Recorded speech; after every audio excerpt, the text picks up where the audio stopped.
অমৃত সৰোবৰ আঁচনিৰ নামত ধুবুৰীত ধন খালে কোনে কোনে।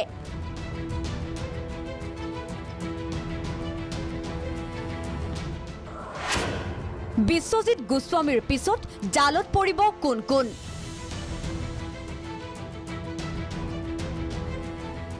অমৃত সৰোবৰ আঁচনিৰ অধীনত পুখুৰী খন্দাৰ নামত ধুবুৰী জিলা পৰিষদত কিদৰে দুৰ্নীতি সংঘটিত হয় সেয়া প্ৰাগ নিউজৰ দৰ্শকে দেখিলে। ঠিকাদাৰৰ পৰা 20% কাম আবণ্টন দিয়া CEO বিশ্বজিৎ গোস্বামী সম্প্ৰতি ৰঙাঘৰত। বিশ্বজিৎ গোস্বামীৰ পিছত জালত পৰিব আৰু কোন কোন, কিয়নো নিয়ম মতে খন্দা হোৱা নাই পুখুৰীসমূহ। তথ্য অনুসৰি প্ৰতিটো অমৃত সৰোবৰ আঁচনিৰ পুখুৰীৰ আয়তন হ'ব লাগিব 0.4 হেক্টৰ,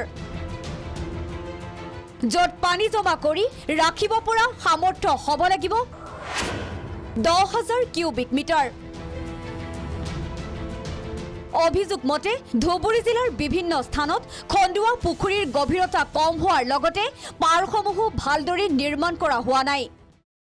কাম চলি আছে, সেই কামখিনি কোনো সাইনবোৰ্ড নাই আৰু তাৰ পৰা চেইন গ্ৰেভেল ওলাই বিজনেছ কৰি আছে।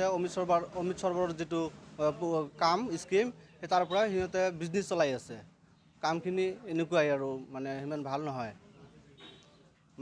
মাটি বিক্ৰী কৰি আছে আৰু চেইন গ্ৰেভেল বিক্ৰী কৰি আছে, কৰিয়ে আছে আৰু সাইনবোৰ্ডো নাই সিহঁতৰ কামখিনিৰ। এষ্টিমেট হিচাপ মতে কামখিনি হোৱা নাই মানে। ঠাইখনৰ নাম হ'ল বামুণীগাঁও আলোকঝাৰী, বামুণীগাঁও পাৰ্ট 2 আলোকঝাৰী। কেনেকুৱা কাম হৈছে? কামখিনি যিখিনি মানে অৰ্ডাৰ মতে যিখিনি গাঁথলিৰ মতে যিখিনি হ'ব লাগিছিল সেইখিনি হোৱা নাই। মানে যিখিনি খান্দিব লাগিছিল সেইখিনি খান্দাও নাই, আৰু যিখিনি খান্দি পানী ওলাব লাগিছিল সেইখিনিও নাই, আৰু পাৰখিনি যি বান্ধিছে কমপ্লিট এনে বালু দি বান্ধিছে। এইটো বৰষুণ আহিলে ওলাই যাব, আৰু এইটো ৰলাৰ মাৰিব লাগে সেইটোও মাৰা নাই, যাৰ কামখিনি ইমান ভালমতে হোৱা নাই। আৰু এটা আছে এইফালে যিটো কয় নয়াৰহাট জিপি আপোনাৰ গিৰেৰ গাঁও, তাতো তেনেকুৱা চেম পজিশ্যনত কাম চলি আছে। কমিশ্যন নিদিলে একো কামেই নহয় ধুবুৰী জিলা পৰিষদত। CEO বিশ্বজিৎ গোস্বামী গ্ৰেপ্তাৰৰ পিছত কাৰ্যালয়টোত চলি থকা দুৰ্নীতিৰ বিষয়ে মুকলিকৈ কৈছে সাধাৰণ ৰাইজে। আজি ভাৰতবৰ্ষৰ প্ৰধানমন্ত্ৰী মাননীয় প্ৰধানমন্ত্ৰী নৰেন্দ্ৰ মোদী দেৱে আৰু আমাৰ অসমৰ মাননীয় মুখ্যমন্ত্ৰী হিমন্ত বিশ্ব শৰ্মা দেৱে যিটো কৰাপশ্যনৰ এগেইনষ্টত পদক্ষেপ লৈছে, সেইটো তেখেতৰ পদক্ষেপত আমি ধন্যবাদ জনাইছোঁ, ৰাইজক ধন্যবাদ জনাইছে। কিন্তু কিছুমান ডিপাৰ্টমেণ্টৰ অফিচাৰ্ছ যিবিলাক বিষয়ববীয়া আছে তেখেতৰ নিজৰ স্বাৰ্থৰ কাৰণে সেইটো গুৰুত্ব দিয়া নাই।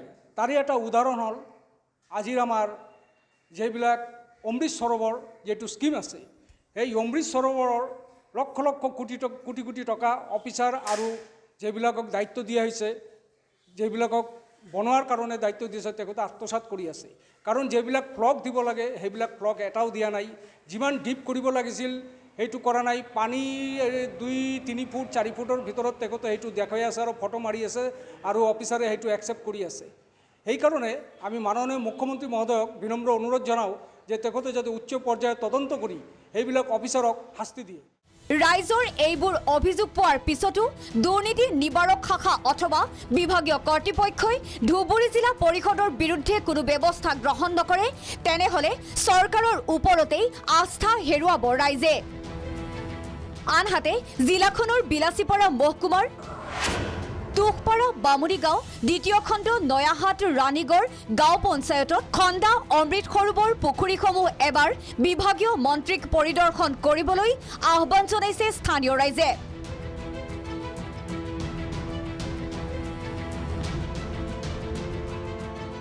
Bureau report Prag news.